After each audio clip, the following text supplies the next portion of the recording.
بعد أما بعد أعوذ بالله من الشيطان الرجيم بسم الله الرحمن الرحيم إن الله اشترى من المؤمنين أنفسهم وأموالهم بأن لهم الجنة يقاتلون في سبيل الله فيقتلون ويقتلون وقال النبي صلى الله عليه وسلم وعن سعيد بن سعيد رضي الله تعالى عنه قال قال رسول الله صلى الله عليه وسلم من رأى منكم منكرا فلا يغيره بيده فإن لم يستطع فبلسانه।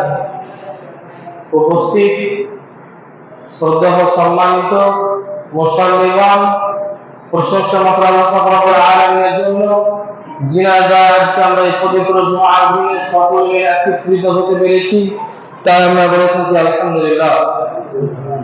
তারপরে ধর্মের গুরু পরমেশ্বর আকাইনান্দা আহমদ মুস্তাফা সাল্লাল্লাহু আলাইহি ওয়াসাল্লাম এরকম লাখো কোটি সালাম মসজিদে হোক।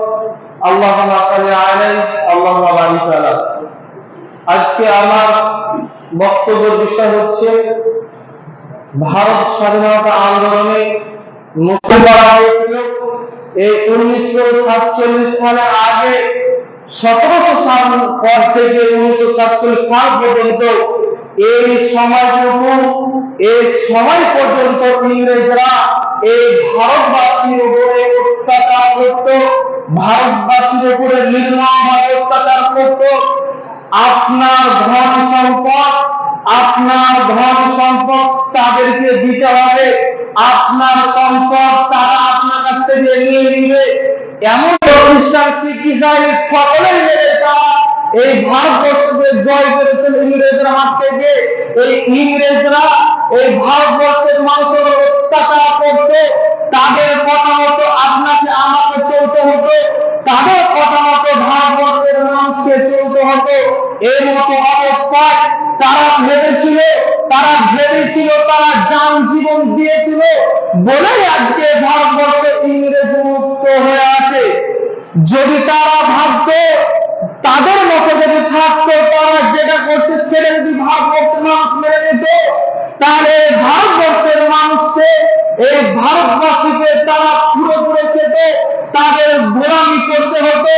তারা মেনে নেয়নি, এই ভারতবর্ষের মানুষ কোনোদিনই মেনে নেয়নি। এই ভারতবর্ষের মানুষ তারা উত্তোলন করেছি। এই পতাকা যিনি ডিজাইন করেছেন, এই পতাকা যিনি ডিজাইন করেছেন তিনি হচ্ছেন একজন মুসলিম মহিলা। আজকে যারা বলে মুসলিমদের ভারতবর্ষে কোনো জায়গা নেই, মুসলিমরা ভারতবর্ষে থাকতে পারে না, মুসলিমরা ভারতবর্ষে স্বাধীন করেনি, তাদেরকে আমি বলতে চাইছি আজকে 15 আগস্ট যে পতাকা আমরা প্রত্যেকটা বিদ্যালয়ে প্রত্যেকটা প্রতিষ্ঠানে আমরা উত্তোলন করলাম, সেই পতাকার ডিজাইন কিন্তু আমাদের মুসলিমদের মধ্যে করেছে। সেই পতাকার ডিজাইন আমাদের মুসলিমরাই করেছে। তিনি হচ্ছেন একজন মহিলা, সুরাইয়া ফাতেমা, তার বাড়ি হচ্ছে হায়দ্রাবাদ। তিনি এই পতাকার ডিজাইন করেছেন। অথচ আমাদেরকে বলা হয় এই ভারতবর্ষের মুসলিমদের কোনো জায়গা নেই। যদি আমরা প্রকৃত পক্ষ আমার ইতিহাস জানতে যাই, যেহেতু আজকে আমার বক্তব্য বিষয় হচ্ছে ভারত স্বাধীনতা আন্দোলনের মুসলিমদের অবদান, আপনাকে আমি করজোড়ে আবেদন করতে চাইছি আজকের বিষয়টি ভালোভাবে শোনার জন্য। কারণ আপনার দরকার আছে এই ভারতবর্ষের মুসলিমদের কি কি অবদান রয়েছে। এই ভারতবর্ষে যারা আজকে বলছে মুসলিমদের কোনো অবদান নাই, মুসলিমরা হচ্ছে দেশদ্রোহী, মুসলিমরা জিহাদ করেনি, মুসলিমরা এই ভারত স্বাধীনতা আন্দোলনে যোগ দেয়নি, আমি তাদেরকে বলতে চাইছি এই মুসলিমদের জন্য ভারতবর্ষ স্বাধীনতা লাভ পেয়েছে, মুসলিমদের জন্য ভারতবর্ষ স্বাধীনতা লাভ পেয়েছে। যদি মুসলিমরা এই ভারতবর্ষ স্বাধীনতা আন্দোলনে যোগ না দিত, তাহলে ভারত স্বাধীন হতো না। আপনাকে হাজারো নজির আমি দেখাতে প্রস্তুত। যদি মুসলিমরা ভারতবর্ষে স্বাধীন করার জন্য যোগ না দিত, এই ভারতবর্ষের জন্য জান জীবন না দিত, তাহলে ভারতবর্ষ স্বাধীন হতো না। আপনাকে যদি আমি ইতিহাস জানাতে চাই, আপনাকে যদি আমি ইতিহাস জানাই, তাহলে আপনি বুঝতে পারবেন প্রকৃতপক্ষে কারা দেশদ্রোহী, প্রকৃতপক্ষে কে দেশদ্রোহী আপনি বুঝতে পারবেন। যারা আজকে বলছে ভারত শুধুমাত্র হিন্দুদের জন্য, যারা আজকে বলছে ভারতবর্ষ শুধুমাত্র হিন্দুরাই স্বাধীন করেছে, আপনাকে যদি সত্য ইতিহাস বলতে চাই, আপনারা যদি সত্য ইতিহাস আপনি জানতে চান, তাহলে ভারতবর্ষ কারা স্বাধীন করেছে, কাদের জন্য ভারতবর্ষ স্বাধীন হয়েছে, আপনি ঠিকই বুঝতে পারবেন। আপনাকে একজন হিন্দুদের মধ্যে গাদ্দারের নাম বলি, যার নাম হচ্ছে বীর সাভারকর, যার নাম হচ্ছে বীর সাভারকর। তার বীর বলতে আমাদের লজ্জা লাগে। তার নাম হচ্ছে বীর সাভারকর, তিনি ভারতবর্ষের বাসিন্দা। তাকে কালাপানির শাস্তিতে পাঠানো হয়েছিল। এই কালাপানির শাস্তিটা হচ্ছে ভারতবর্ষের বাইরে একটি মরু অঞ্চলে, যেখানে মানুষকে ছেড়ে আসা হতো, সেখানে মানুষ গাছের পাতা খেয়ে ঘাস খেয়ে তারা থাকতো, সেখানে মানুষ বাস করা 90% মানুষই মারা যেত। এই সেই বীর সাভারকরকে সেখানে রেখে আসা হয়েছিল এবং তার সন্তান, বীর সাভারকরের সন্তান ইংল্যান্ড থেকে এসে ইংরেজদেরকে চিঠি লিখছেন যে আমার পিতা, আপনারা আমার পিতাকে ধরে ভুল করেছেন, আমার পিতা আপনাদের বিরুদ্ধে কোনোদিনই অস্ত্র তোলেনি, আমার পিতা ভারতের কোনোদিনই সৈন্য ছিল না। এইভাবে ইংরেজদেরকে তিনি চিঠি দিচ্ছেন। তার সন্তান ইংরেজ জর্জদেরকে চিঠি দিচ্ছেন, বলছেন আমার পিতা অপরাধ করেনি, আমার পিতা ভারতের কোনোদিনই সৈন্য ছিল না, আপনাদের বিরুদ্ধে কোনোদিন অস্ত্র তুলেনি। এই চিঠি দেখে ইংরেজরা সেই বীর সাভারকরকে, সেই কুলঙ্কার বীর সাভারকরকে সেই কালাপানির শাস্তি থেকে নিয়ে আসা হলো। সেই কালাপানির শাস্তি থেকে নিয়ে আসলেন এবং তাকে 3টি শর্ত দিলেন। তাকে ছেড়ে দেওয়ার জন্য 3টি শর্ত দিলে, যারা আজকে বলছে ভারতবর্ষ মুসলিমদের নয়, তাদেরকে আমি বীর সাভারকরের জীবনে বলতে চাইছি আপনাদেরকে। আপনি জানেন বীর সাভারকর কেমন মানুষ ছিল। সেই 3টি শর্তের মধ্যে 1 নম্বর শর্ত ছিল, তুমি যতদিন ভারতবর্ষে থাকবে ততদিন তুমি ইংরেজের বিরুদ্ধে অস্ত্র তুলতে পারবে না। তুমি যতদিন থাকবে ততদিন তুমি আমাদের বিরুদ্ধে অর্থাৎ ইংরেজের বিরুদ্ধে তুমি অস্ত্র তুলতে পারবে না। সেই বীর সাভারকর মাথা নত করে বলছেন, জি হুজুর আমি মেনে নিলাম। 2 নম্বর শর্ত হচ্ছে, তোমাকে আজ আমরা শর্ত হচ্ছে, তুমি তো গোপন শর্ত ফাঁস করবে আমাদেরকে, তুমি তোমার ভাইদেরকে আরো 10 জন তৈরি করবে, তোমার মতো আরো 10 জন তৈরি করবে, যাতে করে তারাও আমাদেরকে তোমাদের ব্যাপারে, যারা ভারতবর্ষের মানুষ, এই ইন্ডিয়ান মানুষের, এই ভারতের মানুষের যা করতো তিনি এই ইংরেজদের কাছে ফাঁস করতো। বলে আপনি এই ভারতবর্ষের কারা স্বাধীন করেছে, বলেন আপনি ভারতবর্ষে কারা স্বাধীন করেছে? এই ভারতবর্ষে তারা চক্রান্ত করে ইংরেজদের কাছে হাজারো মানুষকে, তিনারা এই বীর সাভারকরের মতো মানুষ, হাজারো মানুষ তারা ইংরেজদের হাতে ভারতের বর্ষের মানুষকে হত্যা করেছে। আজকে ভারতবর্ষের মানুষ, হিন্দুরা বলছে ভারতে মুসলিমদের থাকার কোনো জায়গা নাই, ভারতে মুসলিমদের থাকার, ভারতের যারা দায়িত্বশীল তারা আপনাকে হয়রানিতে ফেলেছে, তারা আপনাকে ঠিক মতো থাকতে দেয় না। যদি আপনি এই সত্যি ইতিহাস জানতে চান, আপনি জানেন কারা এই ভারতবর্ষ স্বাধীন করেছে। আপনি হুসাইন আহমেদ মাদানির জীবনে জানেন, যিনি হুসাইন আহমেদ মাদানি তিনি একজন বড় মাপের আলেম ছিলেন, তিনি একজন বড় মাপের বিখ্যাত আলেম ছিলেন। তিনি এই ভারতবর্ষকে স্বাধীন করার জন্য বেরিয়েছিলেন। তাকে বহুদিন জেল খাটতে হয়েছিল এবং তাকে এমন ভাবে অত্যাচার করা হতো জেলের মধ্যে, এমন ভাবে অত্যাচার করা হতো, তাকে এমন ভাবে শাস্তি দেওয়া হতো, তাকে এমন ভাবে মারা হতো, আর বাকি জেলে যারা থাকতো তার শাস্তি দেখে তারা ভয় খেয়ে যেত। তার শাস্তি দেখে এই হুসাইন আহমেদ মাদানিকে এমন ভাবে জেলখানা শাস্তি দেওয়া হতো, তার শাস্তি দেখে যারা জেলখানা থাকতো তারা ভয় খেয়ে যেত। একদিন ইংরেজরা এই শাস্তি দেওয়ার পরে তাকে বের করে বলছে, তোমাকে এত শাস্তি দেওয়া হচ্ছে, তোমাকে এত কঠিন শাস্তি দেওয়া হচ্ছে, তারপরেও কি তুমি আমাদের বিরুদ্ধে অস্ত্র তুলবে? তুমি কি তাও আমাদের বিরুদ্ধে চক্রান্ত করবে?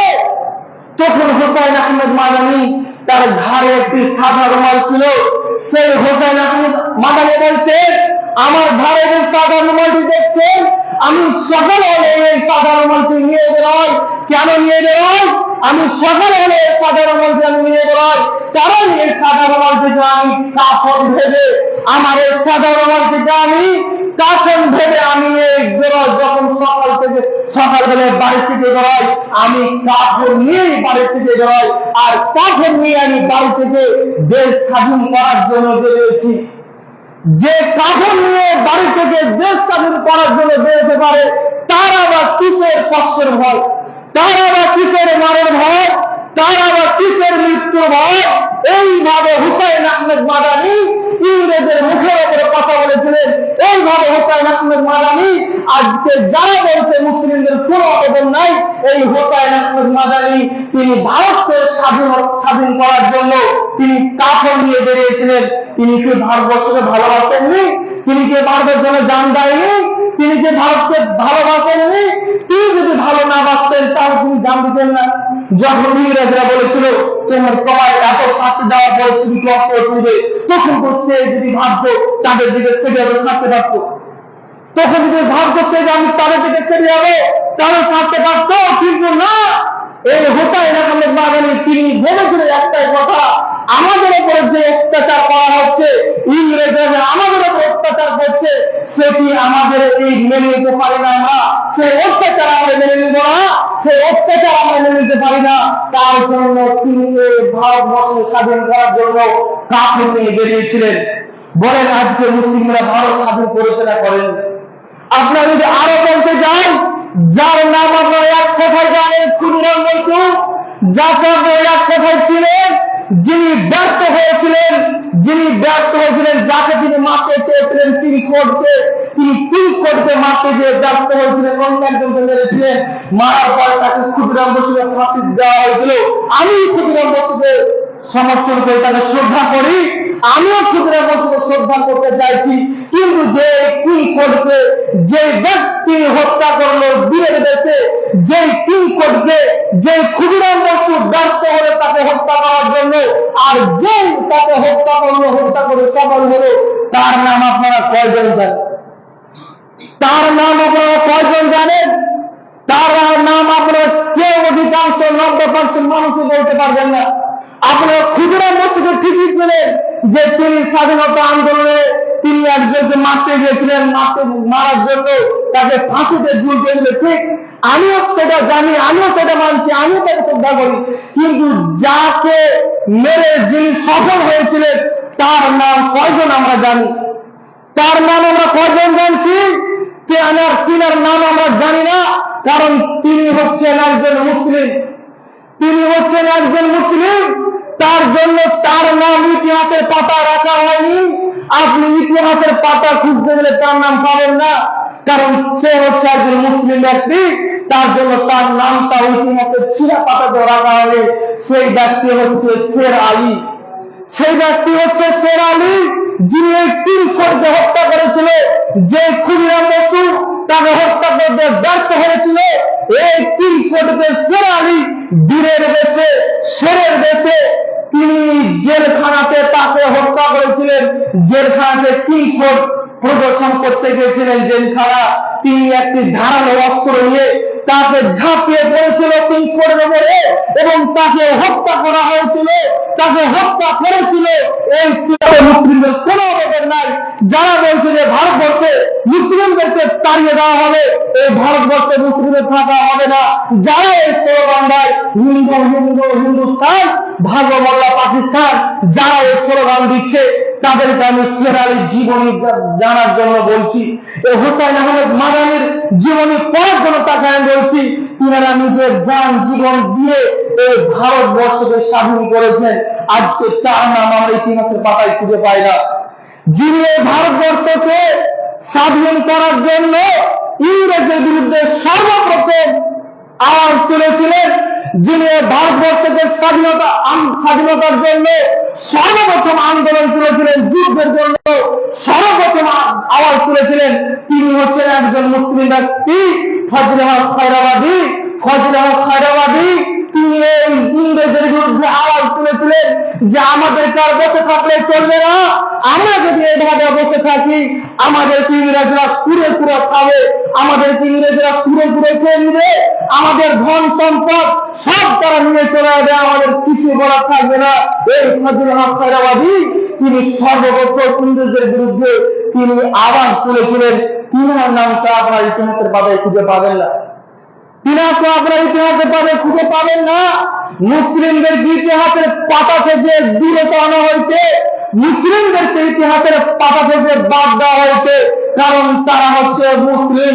আজকে যারা বলে মুসলিমদের কোনো অবদান নেই স্বাধীনতা আন্দোলনে, আমি তাকে বলতে চাইছি যাও দিল্লি গিয়ে দেখো, যেখানে আজকে 15 আগস্টে এই স্বাধীনতা দিবসে প্রধানমন্ত্রী ভাষণ দিচ্ছেন, সেটাও হচ্ছে মুসলিমদের অবদান, সেটাও হচ্ছে মুসলিমদের রেখে দেওয়া জায়গা।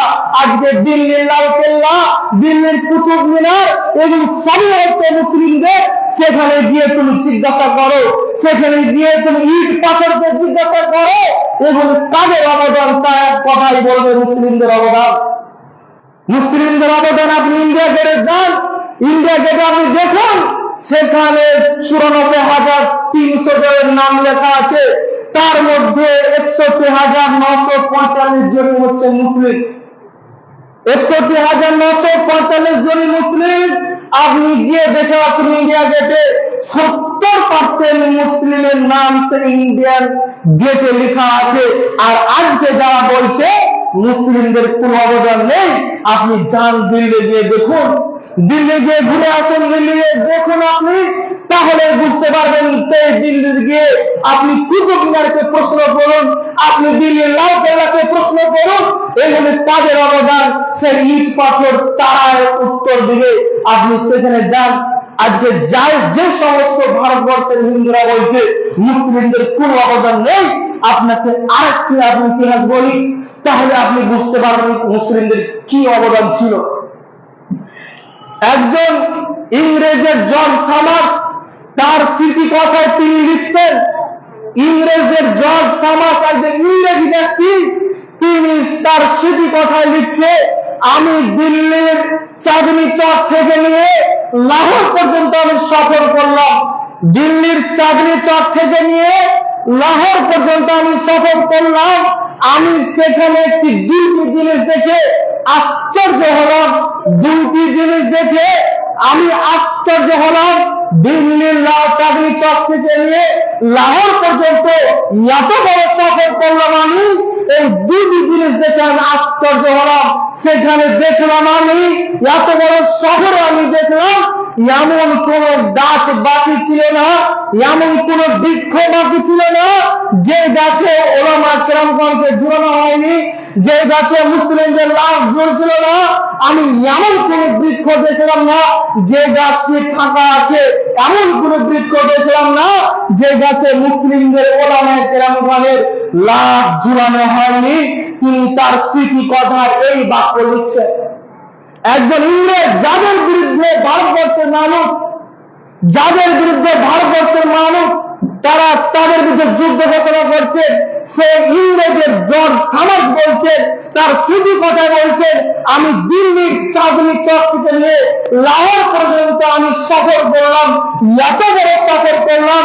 এই সফর করাটা আমি এমন কোন একটি বৃক্ষ দেখলাম না, এমন কোন একটি গাছ দেখলাম না যে সেই গাছে আলেম ওলামা কেরামগণকে, সেই গাছে মুসলিমদেরকে ঝুলানো হয়নি। সেখানে হাজার হাজার মুসলিম, সেখানে হাজার হাজার মুসলিমকে ফাঁসি দেওয়া হয়েছে, সেখানে হাজার হাজার মুসলিমকে গাছের মধ্যে ঝুলে দেওয়া হয়েছে। এবার আপনি বলুন এই ভারতবর্ষ কাদের অবদান? ভারতবর্ষের মুসলিমরা স্বাধীন করেছে না করেনি বলুন? এই ভারতবর্ষের মুসলিমরা স্বাধীন করার জন্য তারা জান দিয়েছে না দেয়নি? তারপরে দ্বিতীয় পয়েন্টে তিনি বলছেন, আমি কিছুটা পথ তারপরে চললাম, তারপরে দেখছি একটি জায়গা থেকে ভীষণ দুর্গন্ধ আসছে। জর্জ থমাস বলছেন তার স্মৃতি কথায়, তারপর আমি কিছুটা পথ গেলাম, তারপর দেখলাম একটি জায়গা থেকে বিশাল দুর্গন্ধ আসছে। আমি সেখানে দাঁড়ালাম, সেখানে জানার চেষ্টা করলাম সেখানে কেন এমন ভাবে দুর্গন্ধ আসছে। সেখানে গেলেন তিনি গিয়ে দেখছেন সেখানে আমার ভাইয়েরা আছে, অর্থাৎ ইংরেজরা আছে। তিনি ইংরেজ এই ঘটনা বলছেন তার স্মৃতি কথায়। তিনি বলছেন যে কি সেখানে আমার ভাইয়েরা আছে, আমার ভাইদেরকে দেখতে পাচ্ছি সেখানে, যে সেখানে আলেম ওলামা কেরামগণকে উলঙ্গ করে রাখা হয়েছে।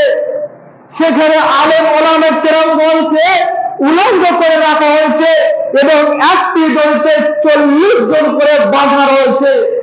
সেখানে আলেম ওলামা কেরামগণকে উলঙ্গ করে রাখা হয়েছে আর একটি দড়িতে 40 জন করে বাঁধা আছে। আর তার সামনে গভীর আগুন জ্বলছে, জ্বলন্ত আগুন তার সামনে জ্বলছে দাও দাও করে। আর একটি দড়িতে 40 জন আলেমকে উলঙ্গ করে বেঁধে রেখেছে, উলঙ্গ করে বাঁধা আছে। সেই আগুনের জ্বলন্ত আগুনে সেই আলেম ওলামা কেরামগণকে ফেলছেন।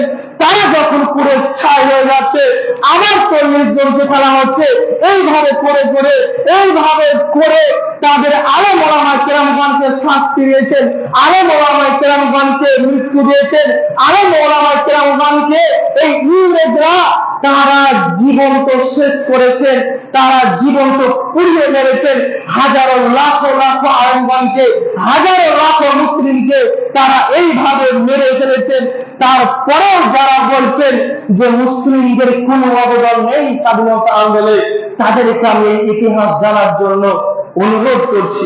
আপনি এই ইতিহাসের পাতায় পাবেন না এগুলো আপনি ইতিহাসের পাতায় পাবেন না। আপনারা সত্য ইতিহাস জানতে হলে আপনাকে গভীর ভাবনা চিন্তা নিয়ে আপনাকে পড়তে হবে, তাহলে আপনি সত্য ইতিহাস পাবেন।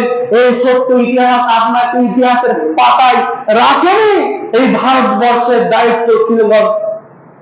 এই ভারতবর্ষের মানুষ সত্য ইতিহাস রাখেনি। হাজারো ওলামা কেরামগণ, হাজারো মুসলিম রক্ত বইয়ে দেওয়া হয়েছে, হাজারো মুসলিমের রক্ত বইয়ে ভারতবর্ষ স্বাধীন করেছেন, এই ভারতবর্ষের জন্য জান জীবন দিয়েছেন। আর যারা আজকে বলছে এই ভারতবর্ষের কোন মুসলিমদের স্থান নেই, যারা আজকে বলছে ভারতবর্ষে থাকার জায়গা নেই মুসলিমদের, তাদের আমি বলতে চাইছি, তোমরা যেমন ভাবে এই ভারতবর্ষকে স্বাধীন করার জন্য, তোমরা যেমন ভাবে ভারতবর্ষকে স্বাধীন করার জান জীবন দিয়েছে, তেমনি ভাবে ভারতবর্ষের মুসলিমরাও তোমাদের চাইতে বেশি জান জীবন দিয়েছে। তোমাদের চাইতে বেশি জান জীবন দিয়ে এই ভারতবর্ষকে জয় করেছেন, ভারতবর্ষের স্বাধীনতা এনে দিয়েছেন, তারাই হচ্ছে মুসলিম। আপনাকে আরো একটি ইতিহাস বলি, তাহলে আপনি বুঝতে পারবেন। এই কেরালাতে কিছু মুসলিমকে বেঁধে রাখা হয়েছিল, কিছু মুসলিমকে ধরে রাখা হয়েছিল। সেখানে মুসলিমদেরকে বেঁধে রেখে তাদেরকে মালগাড়িতে করে অন্য জায়গায় অন্য কোথাও নিয়ে যাওয়া হতো। তাদেরকে মালগাড়ির মধ্যে ঢুকিয়ে, যেই মালগাড়িতে 15 থেকে 20 জন আছে, সেই মালগাড়ির কোন দরজা গেট কিছু নাই, একটি মাত্র দরজা।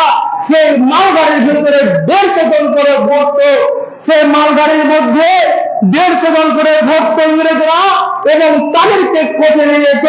সেখানে কোর্টে যেতে 3 দিন সময় লাগতো। তারপর যখন তাদেরকে বের করা হতো, সেখানে 99% মানুষই মৃত্যু মানুষ বের হতো। সে মালগাড়ি থেকে 99% মানুষ মৃত্যু হয়ে বের হতো।